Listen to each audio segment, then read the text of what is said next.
Major group of Monera are archaebacteria and eubacteria. ਦੋ ਤਰ੍ਹਾਂ ਦੇ ਮੇਜਰ ਗਰੁੱਪਸ ਨੇ ਬੈਕਟੀਰੀਆ ਦੇ, ਆਰਕੇਬੈਕਟੀਰੀਆ, ਯੂਬੈਕਟੀਰੀਆ।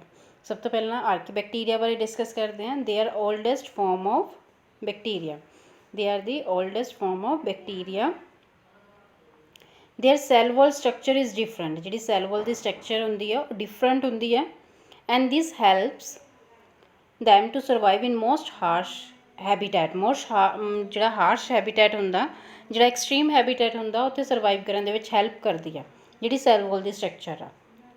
हुण आरके जोड़े बैक्टीरिया ने 3 कैटेगराइज जिन्होंने इन्हों डिवाइड किया, halophiles, thermoacidophiles, methanogens. Halophiles की है live in extremely salty area they which. जिहड़ा एक्सट्रीमली सॉल्टी एरिया होगा उत्थे जिहड़े ऑर्गेनिज्म रहिंदे ने उन्होंने बोलते हैं, जिहड़े बैक्टीरिया रहिंदे ने आर्केबैक्टीरिया, हैलोफाइल्स बोलते हैं सॉल्टी एरिया वाले ने। थर्मो एसिडोफाइल्स दे can live in hot spring, hot spring वाले एरिया दे विच रह सकते हैं। मिथेनोजेंस मार्शी एरियाज दे विच रहिंदे ने। These are present in gut of ruminants. Ruminants किहड़े ने? Cow, buffalo. ਜਿਹੜੇ रूमिनेंट्स ने उन्होंने गट ਦੇ ਵਿੱਚ ਪ੍ਰੈਜ਼ੈਂਟ ਹੁੰਦੇ ਨੇ। मीथेन गैस रिलीज़ करते हैं जो बायोगैस प्रोडक्शन होंगी है। क्लीयर। हुण इन्होंने आर्केबैक्टीरिया क्या ओल्डेस्ट फॉर्म है लाइफ की। सैल वॉल इन्हों की डिफरेंट होंगी है, हैल्प करती है जी इनू सर्वाइव करने हार्श हैबिटेट के इनू 3 च कैटेगराइज किया, हैलोफाइल, थर्मो एसिडोफाइल, मिथेनोजेंस। जोड़े हैलोफाइल्स होंगे, हैलो तो याद रख लेना कि ये सॉल्टी।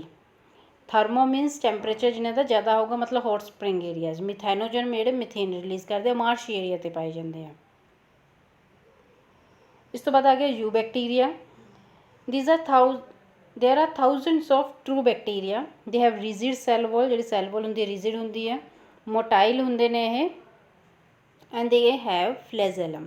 फ्लैजेलम वाली स्ट्रक्चर होनी आप देख चुके हैं। फ्लैजेलम बिप लाइक स्ट्रक्चर जी बड़ी सारी चीज़ दिख रही सी, जिहदे करके मोटाइल होंगे आ, मूव कर सकते एक जगह तो दूसरी जगह।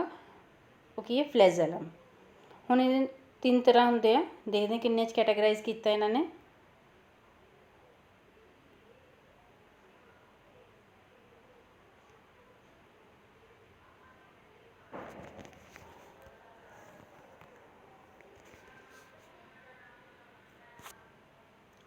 ये इन्होंने cyanobacteria, chemosynthetic, autotrophic bacteria, heterotrophic bacteria, mycoplasma, 4 categorise किया। सब तो पहला साइनोबैक्टीरिया बारे डिस्कस करते हैं। साइनोबैक्टीरिया इंपोर्टेंट है, इनू ब्लू ग्रीन एलगी के नाम के नाल भी जानिया जाता। किहड़े नाम के नाल? Blue green algae. ये क्लोरोफिल किहड़ा हुंदा? Chlorophyll A. ठीक है, क्लोरोफिल सानू पता है कि क्लोरोफिल करके इसका कलर की होएगा? ग्रीन कलर का होएगा, ब्लू ग्रीन कलर के होंगे। These are photosynthetic autotroph. Photosynthetic autotrophs होंगे मतलब प्रोड्यूसर्स होंगे ने। यूनीसैलुलर होंगे, कलोनीयल या फिलामेंटस फॉर्म के हो सकते हैं, फ्रैश वाटर भी हो सकते, मेरीन भी हो सकते हैं, टेरेस्ट्रीयल भी होंगे। क्लीयर। उस तो बाद mucilaginous sheets surround the colonies. जी कॉलोनीज बनिया होंगे आले दुआले जी है एक म्यूसिलेजीनियस एक लिक्विड जी फॉर्म की शीट्स बनी होंगी है। इन्हें डायग्राम च दी हुई है, नॉस्ट्रॉक एनाबीना नॉस्ट्रॉक की डायग्राम दी हुई है, वो देखते हैं आप स्ट्रक्चर में। सम ऑफ दीज ऑर्गेनिज्म है स्पैशलाइज्ड सैल दैट फिक्सिज एटमोसफेरिक नाइट्रोजन। कुछ इदा के ऑर्गेनिज्म होंगे जिन्होंने को स्पैशलाइज्ड सैल होंगे जिहदे करके एटमोसफेरिक नाइट्रोजन को फिक्स कर सकते हैं। These cell are called heterocyst. ये याद रखना, हेट्रोसिस्ट की होंगे आ? स्पैशल टाइप के सैल होंगे आ जिन्हों को एबिलिटी होंगी आ एटमोसफेरिक नाइट्रोजन को फिक्स करने की। किन्हां विच होंदे आ ये? नॉस्ट्रॉक एनाबीना बैक्टीरिया के नाम ने ये। हुण इन्होंने डायग्राम दी है नॉस्ट्रॉक की। नॉस्ट्रॉक साइनोबैक्टीरिया ब्लू ग्रीन एलगी आ इस तरह कॉलोनी बनी हुई है पूरी स्फेरिकल बॉडी कॉलोनी है। कॉलोनी के आले दुआले इन्होंने एक म्यूसिलेजीनियस शीथ होंगी है जी लेबल की इन्होंने नॉस्ट्रॉक दी। हुण यह स्पैशल स्ट्रक्चर जी बनी है हेट्रोसिस्ट, ਇਹਦਾ काम की है? एटमोसफेरिक नाइट्रोजन को फिक्स करना। सैकेंड टाइप है कि chemosynthetic autotrophic bacteria help in recycling of nitrogen. जी नाइट्रोजन की रीसाइकलिंग करने हैल्प करते हैं। फॉस्फोरस, आयरन, सल्फर इन्हों की रीसाइकलिंग करने हैल्प करते किहड़े bacteria? Autotrophic chemosynthetic autotrophic bacteria.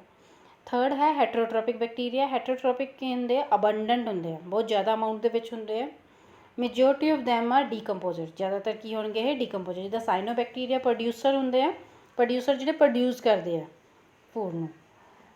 उस तो बाद आ जाते हैं कंपोजर, जिहड़े प्रोड्यूसर उन्होंने कंपोजर भी बोल देंगे हैं।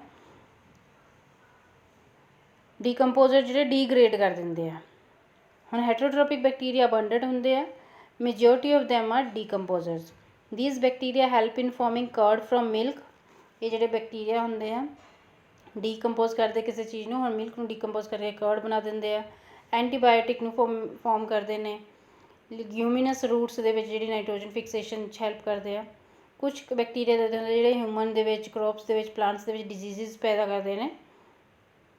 कुछ बेनीफिशियल भी होंगे हैं, कुछ हार्मफुल भी होंगे हैं। बैक्टीरिया अलग अलग कैटेगरीज के होंगे हैं। उस तो बाद माइकोप्लाज्म है, ये भी इंपोर्टेंट है। ग्रुप ऑफ मोनेरा होंगे हैं, मतलब बैक्टीरिया के टाइप च ही आ जाते हैं। इन्हों को सैल वॉल एबसेंट होंगी है, ये डिफरेंस है उन्होंने बाकियों के नालों। माइकोप्लाज्म का की डिफरेंस है कि इन्हों को सैल वॉल एबसेंट होंगी है, लैक ऑफ सैल वॉल होंगी है। They are smallest living, smallest होंगे, बहुत छोटे लिविंग सैल ने ये। They can live without oxygen. ये करैक्टर तुसीं याद कर लेने की ने माइकोप्लाज्म जिहड़े सैल वॉल एबसेंट होंगी है, स्मॉलेस्ट लिविंग सैल ने, तो ऑक्सीजन तो बिना सर्वाइव कर सकते हैं। क्लीयर? ये तो हो गया बैक्टीरिया बारे, मोनेरा किंगडम बारे। हम थोड़े जे MCQ डिस्कस कर लेंगे हैं। MCQ दे विच देखो, राउंड और spherical shape bacteria is called. आप स्ट्रक्चर के बेस पे 4 तरह उन्होंने कैटेगराइज किया सी, coccus, bacillus, vibrio and spirillum. हुण इहदे विच स्फेरिकल शेप वाले किहड़े होणगे? Of course coccus. Blue green algae is also called, हुणे पढ़ चुके हैं ब्लू ग्रीन एल्गी दा दूसरा नाम की है? Cyanobacteria. Bacteria that live in extremely salty area, salty वाला आपां क्या सीगा? हेलोफाइल्स। हेलोफाइल्स। थर्मो एसिडोफाइल वाला किहड़े सीगे? जिहड़े हॉट स्प्रिंग एरिया दे विच रहिंदे आ। मिथेनोजन जिहड़े मिथेन प्रोडक्शन करते हैं मार्शी एरिया दे विच रहिंदे आ। इहदा आंसर की आऊगा? एक्सट्रीमली सॉल्टी एरिया वाले दा halophiles. Cyanobacterial cell which are specialised for nitrogen fixation are, जिहड़े नाइट्रोजन फिक्सेशन दे विच हैल्प करते स्पैशलाइज सैल किहड़े होणगे? Heterocyst. The bacterial genome is called, जिहड़ा बैक्टीरियल जेनेटिक मटीरियल है उन्होंने की कहते हैं? न्यूक्लियोइड। नेक्स्ट आगे true false. Prokaryotic cell lack nuclear membrane. True. Prokaryotic cell lack nuclear membrane, इन्हों को न्यूक्लियर मेम्ब्रेन एबसेंट होंगी है। Heterotrophic bacteria can produce their own food, जिहड़े हेटरोट्रोपिक बैक्टीरिया अपना फूड खुद बना सकते हैं? No, they can not make their own food.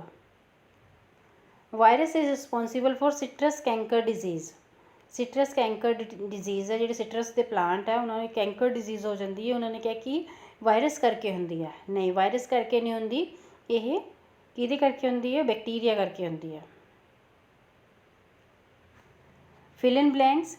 Dash are the sole member of kingdom Monera. Monera के किहड़े मैंबर ने? बैक्टीरिया हुणे कर चुके हैं, तो बैक्टीरिया आऊगा। फिर उस तो बाद dash are the smallest living cell, जिहड़े आपां हुणे डिफरेंस लास्ट से किया mycoplasma. Mycoplasma are the smallest living cell. Clear है? ये आंसर्स तुसीं देख लेने हैं, यही सेम लिखे हुए हैं। लास्ट से क्वेश्चन ने शॉर्ट आंसर टाइप क्वेश्चन। सब तो पहला give difference between autotrophic and heterotrophic bacteria. Autotrophic किहड़े होंगे? हेटरोट्रोपिक होंगे, तो पिछे तुसीं देख लेने नोट्स तो ही। फिर आर्के बैक्टीरिया ते नोट लिखना, किंगडम मोनेरा के करैक्टर दसने ने। इस तुसीं सारिਆਂ ने अपनी अपनी कॉपीज़ से नोट डाउन कर लेने क्वेश्चनस भी। Thank you class.